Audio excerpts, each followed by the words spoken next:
1 year! I honestly can't believe it. And this season is so perfect to make this video. However, that would require us to be at the end of the season, which we are not. We are currently in the middle, with the Rent-A-Girlfriend sequel and quintessential quintuplet side series airing the beginning of their respective seasons, rather than the end. However, that doesn't completely leave me out of options for sequels and shows which I talked about in the first video. So let's skip any more formalities and go into one of the longest series droughts on the channel.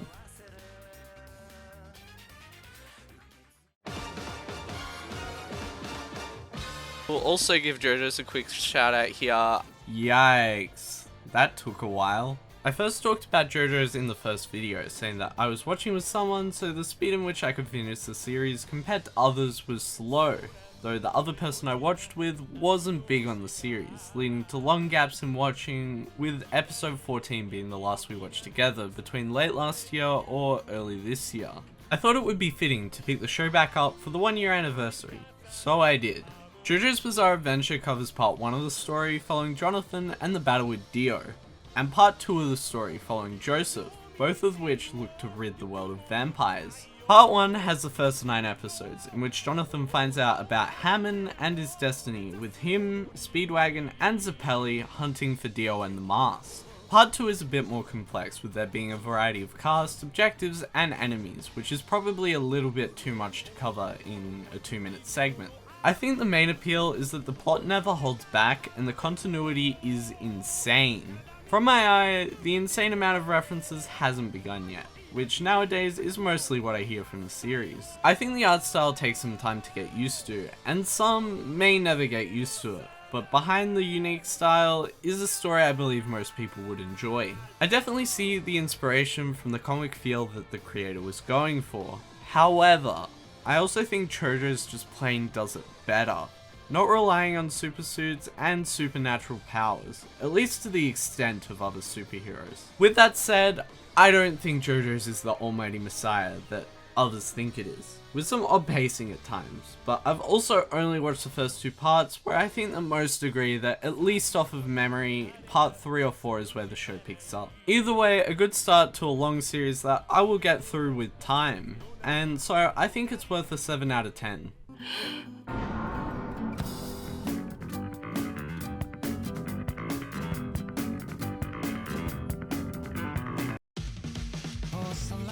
I actually didn't hate it. Contrary to my opinions on the first part, I didn't want to rip my hair out at watching an anime that doesn't reach my waifu quota. Like, I even enjoyed the first couple of episodes with the plot about Anya saving Lloyd with the bomb in the room. After that wasn't great, with the plot still just being about the Forgers and the Desmond family. I think the fact that like 2 things happen across the whole plot is ridiculous. One is Dog. Bond, wears a bow tie. Then the love competitor to Yor, Fiona, which Lloyd plays tennis with. No, I'm not going to give any other context, take it as you will. Other than that, we just see the family going through the normal motions, for them at least. Lloyd doing spy things, Yor actually does more mother things than assassin things in the season, and Anya doing the psychic things. Yeah, 7 out of 10. 黄昏先輩好き。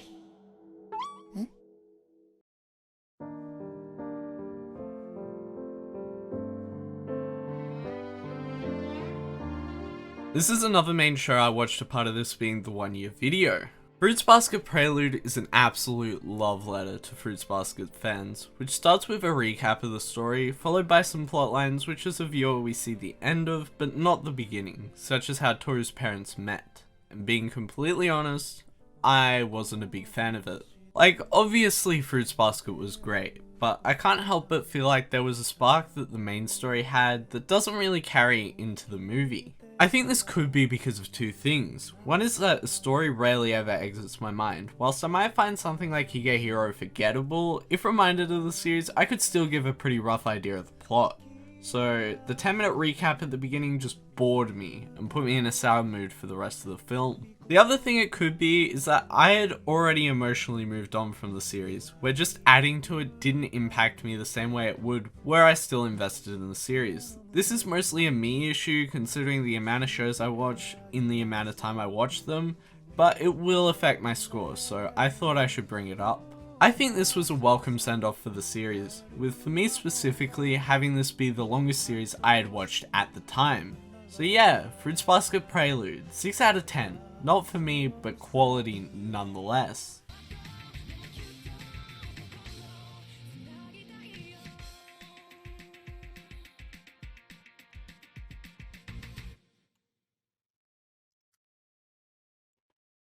Nah. Let's go! Oh my god! No, no, no, no, no, no. I did not just do that. Let's go! I completely, repressed this show right after I watched it. My teen romantic comedy snafu. Let's see what the synopsis is. Hachiman Hikigaya is an apathetic high school student with none... Oh yeah, this show. Hikigaya, this man, gets in trouble and is forced into a student club. We then see the evolution of the club, with originally Yukino being the only member. And she's voiced by her? Moshi moshi. Moshi moshi. 大丈夫ですか? もしもーし、富岡さん。もしもし。もしもし。もしもし。はい。Ah, the memories. Across the journey, we see the club gain a member in Yui and solve people's problems. I think. I honestly don't remember too many things with the series, so that means it was either forgettable or I wasn't paying attention, which honestly both are as likely as each other. I did like the character designs, even if the art style does look a little dated. With that said, I promise I'll get to the second season eventually, and hopefully have a more comprehensive review on it. When that is, I don't know, but for season 1 of my teen romantic comedy snafu, a 7 out of 10. 好きなやつと組めだと我はいつ外れともわからぬに好ましく思うものなどつけられぬ何の用だ材木座やっぱりヒッキーの知り合いじゃん Almost perfection. Yamada-kun and the Seven Witches. Where do I begin? Shiraishi is a treat to watch. Let me check the voice actress real quick. Yeah, that makes sense. And the club dynamic is something not to be understated. The story goes as this. Yamada falls into Shiraishi and they switch bodies, with it being eventuated that witch powers exist and there are 7 female witches with unique powers and 2 male ones, one having the copy ability, in this case being Yamada, and one having the steal ability, this being held by Tamaki. With some of this knowledge, Yamada and Shiraishi are forced to join into the Supernatural Study Club after being found out, where then a collection of other characters join, with the club dynamic, as I said earlier, being a highlight. All the characters feel like they have a place, and even though all of them aren't necessarily good guys in the traditional sense, I can't fault any character's place in the plot. I think the art style fits the show well, and the choice to use Kuchizuka Diamond for the opening invokes the right amount of mystery for the series, whilst also pointing to its romantic elements. I fully recommend this series to watch. It's a 12 episode show, so not a long watch either. I want to say that this show was so close to a 10, and it probably would have gotten it had I watched it a few months earlier, so my score for Yamada-kun and the Seven Witches is a 9 out of 10. I don't think I've said this publicly, however there are 2 10s that I've given that I think over time have shifted to 9s. Those are my scores for The Daily Life of an Immortal King and I Want to Eat Your Pancreas. I think at the time I saw perfection, but I don't think in my mind compared to other shows I've watched, these have aged as well. I think it would be more fair to rewatch and rescore, but I thought I would mention it, because by that logic, Yamada-kun would be a 10 as well. Huh? Ora. 死んでね。ここ、保健室か。はっ。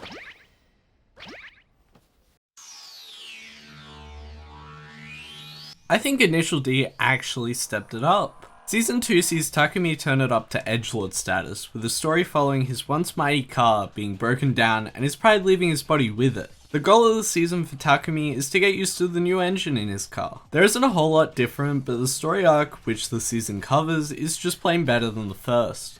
With that said, there still just isn't much to talk about with the series, but I do recommend the season. 7 out of 10.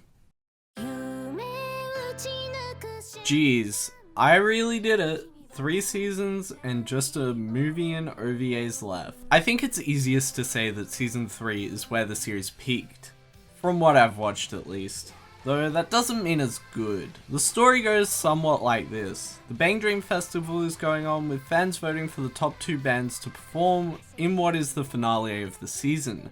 Rosalia just kind of pops off and gets an easy first after Raz has some troubles. Poppin' Party also exists, and we see them struggling to get votes, so they just do like 100 different shows in the span of a month or something stupid like that, with them pushing for second spot. Raz is also pushing for second, but some inner turmoil causes some issues. The battle for second never really felt like a battle, it just looked like I was watching relationship troubles for 1 or 2 episodes that the drama gets expanded in. I also remember a holiday scene with pastel palettes, so like, what was happening there? I don't really know. They also try their damn hardest to fit in every band, even though the main plot only uses Raz and Poppin' Party for the majority of the plot, with Rosalia a part of it, but getting like no screen time compared to the other 2. I don't really get it. I already mentioned the pastel palettes beach scene, but Hello Happy World gets a scene where they invite Poppin' Party to a seniors home for a concert, and Afterglow appeared for like 10 seconds. I think balancing the story could have allowed for these bands to get more screen time and integrate into the story better, rather than what we got. With that said, I think I'm the first to watch this much of Bang Dream, which is basically a show to advertise their mobile gacha game. The amount of joy I got when I finished the final episode is up there with some of the joy I've gotten from the ending of a good story, so I'll score Bang Dream Season 3 a 7 out of 10. Oh, also, the ending's a total cop-out. ごめん、ちくま川。ロックのためだ。歌を奏でるとき、誰かは私。Oh, another idol anime. Well, Dai Star, though, in English for whatever reason, is given the prefix Stellar of the Theatre. It follows Kokona trying to become the world Dai Star, where in this world you need sense to be popular, where, oh no, Kokona doesn't have any. But then when she's on stage, she connects with a spirit friend thing, Shizuka. Sorry, I really didn't pay enough attention to know this piece of lore. But Shizuka gives her sense and they connect through this eye thing, and it's as stupid as it sounds. Being accepted into the academy, Kokona then has to work towards her frankly lacking acting skills. And if you're having a case of deja vu, it is not just you. The show has numerous comparisons to Girlish Number, just acting rather than the preferred voice acting in that show. I don't know why, but the show always feels the need to include a musical number halfway through each episode, which I know I whined and complained when K-On! Did the exact opposite, including about 2 to 3 shows in a 26 episode season, but there is a balance, okay? I like to think the balance is per 3 episodes there is 1 performance. That said, yeah, it's a show, and about as average as most of what I've watched today. 7 out of 10. カワウソ？剥製？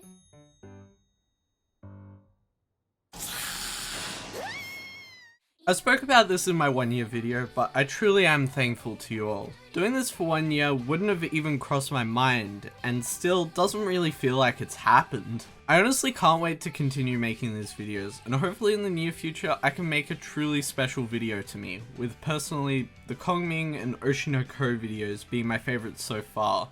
Funnily enough, they're also some of the worst performing of the series, but I don't mind, as long as I enjoy them. With all said, I couldn't ask for a more fun hobby, and the fact that I've hit milestones is just a bonus to me.